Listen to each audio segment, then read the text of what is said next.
Assalamualaikum warahmatullahi wabarakatuh. Alhamdulillahirrabbilalamin. Wassalatu wassalamu ala asrofil anbiya'i wal mursalin wa ala alihi washabihi ajmain. Amma ba'du. Kepada yang terhormat Ibu dosen yang saya hormati, kepada rekan-rekan mahasiswa yang saya sayangi dan saya banggakan, izinkan kami kelompok 4 untuk mempresentasikan pemanfaatan data hasil asesmen.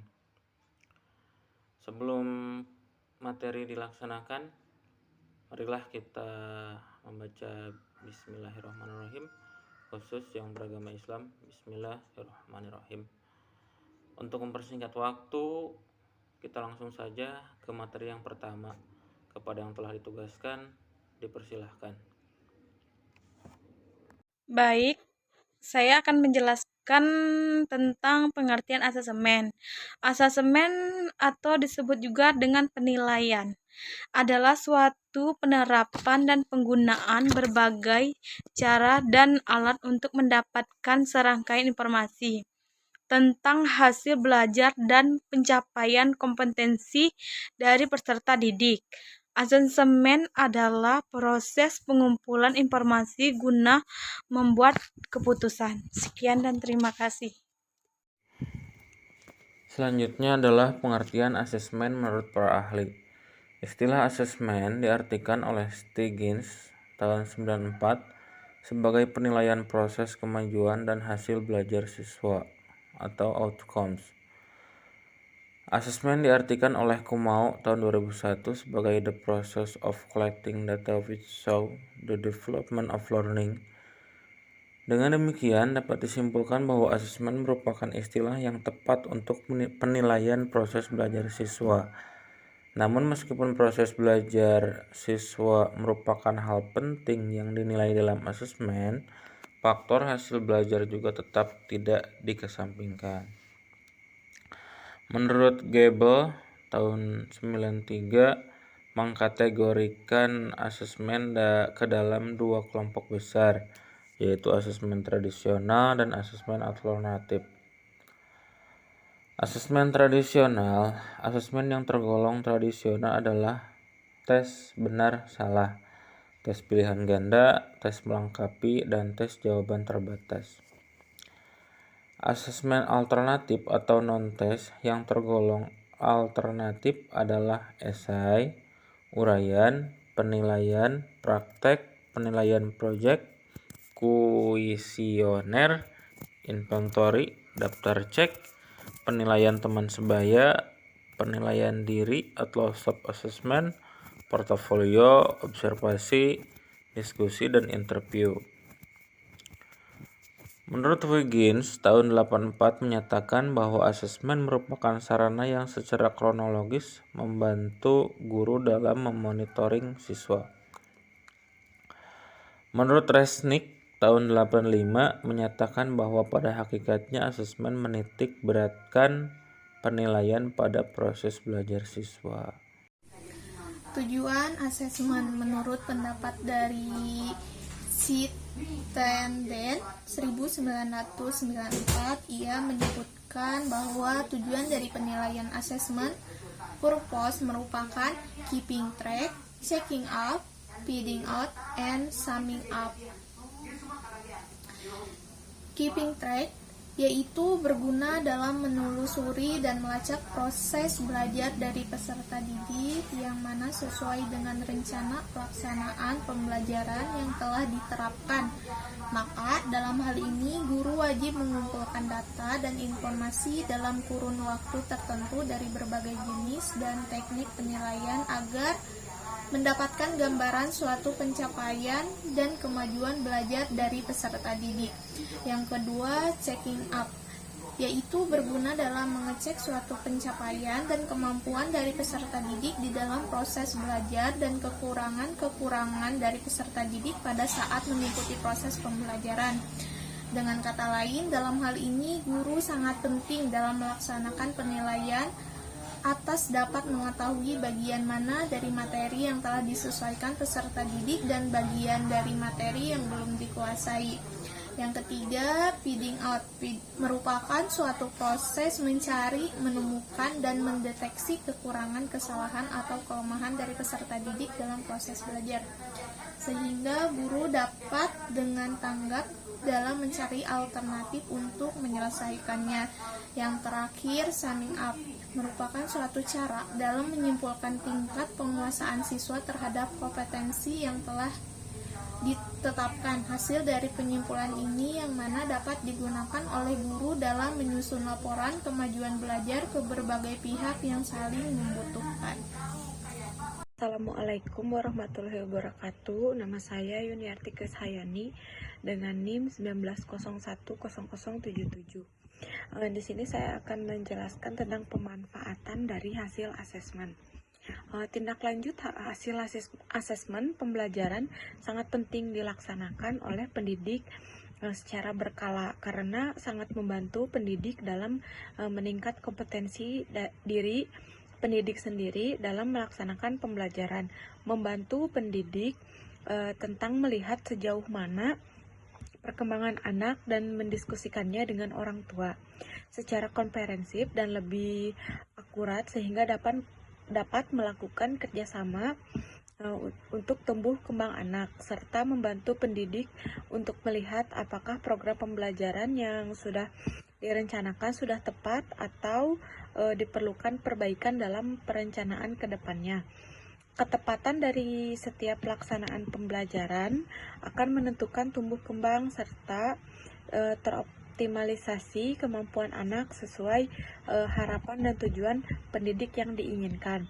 Data hasil pemahaman terhadap karakteristik peserta didik konseli dapat digunakan oleh guru bimbingan dan konseling atau konselor untuk yang pertama itu membuat profil individual setiap peserta didik konseli. Maksudnya itu berdasarkan hasil asesmen, maka setiap peserta didik atau konseli dapat disusun profil yang menggambarkan tentang identitas diri peserta didik, karakteristik, tugas perkembangan, klasifikasi kecerdasan, bakat, minat, motivasi belajar, kesiapan belajar, kemampuan hubungan sosial, kematangan emosi, prestasi akademik dan non-akademik yang dimiliki, serta gambaran tentang kelebihan dan kelemahan setiap peserta didik atau konseli. Yang kedua itu membuat profil kelas. Berdasarkan data individual peserta didik konseli tersebut, maka dikembangkan profil kelas sehingga tiap kelas memiliki profilnya sendiri-sendiri. Profil sebaiknya dituangkan ke dalam bentuk matrik, misalnya dalam format landscape Excel atau dalam bentuk grafik sehingga semua data dapat dimasukkan. Dengan profil kelas ini dapat diketahui kedudukan peserta didik atau konseli dalam kelasnya. Profil akan menggambarkan variasi kebutuhan layanan bimbingan dan konseling yang meliputi bimbingan dan konseling pribadi, sosial, belajar, dan karir. Yang ketiga itu menyusun rancangan layanan program bimbingan konseling. Berdasarkan profil individual dan kelas, disusun rancangan program layanan bimbingan dan konseling. Aktivitas bimbingan dan konseling dirancang untuk dilakukan oleh guru bimbingan dan konseling ataupun konselor dengan berkolaborasi dengan staf sekolah.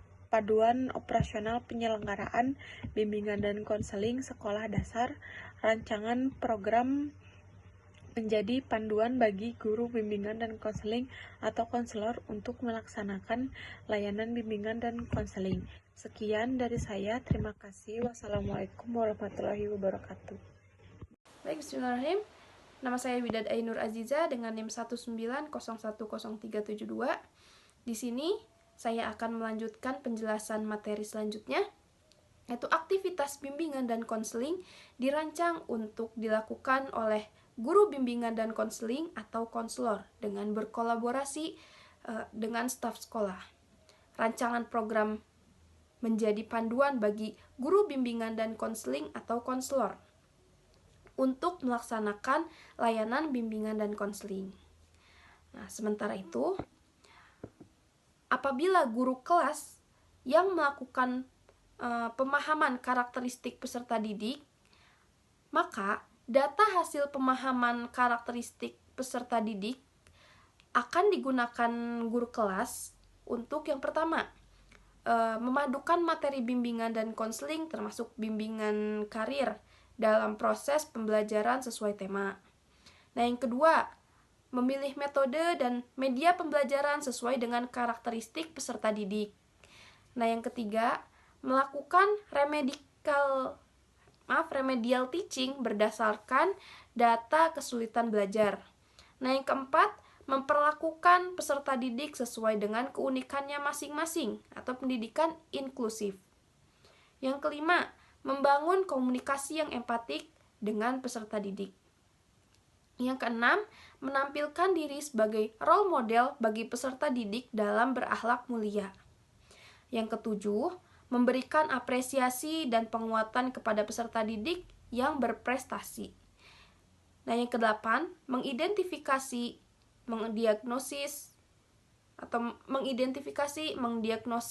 menentukan alternatif bantuan yang mungkin dilakukan serta memberikan bantuan pada peserta didik yang memiliki masalah. Nah, yang terakhir, melakukan referral atau alih tangan untuk penyelesaian masalah peserta didik kepada ahli yang berwenang. Di sini saya akan membacakan kesimpulan. Jadi kesimpulannya, panduan operasional penyelenggaraan bimbingan dan konseling, memahami peserta didik perlu mengumpulkan data secara terus-menerus sehingga data yang diperoleh selalu terbaharui.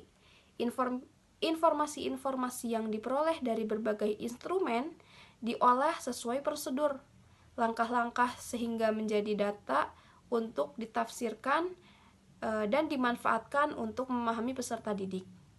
Data tersebut diarsipkan dalam kelompok jenis data sehingga menjadi himpunan data yang mudah diakses. Himpunan data yang lengkap dan selalu diperbaharui akan sangat membantu keterlaksanaan layanan bimbingan dan konseling maupun layanan pendidikan di sekolah. Alhamdulillahirrabbilalamin, penyampaian materi telah kami laksanakan. Mudah-mudahan ilmunya bisa bermanfaat dan bisa diingat supaya tidak lupa. Mohon maaf bila banyak kesalahan dalam penyampaian karena kami masih dalam tahap pembelajaran. Wallahul muwaffiq ila aqwamit thoriq. Wassalamualaikum warahmatullahi wabarakatuh.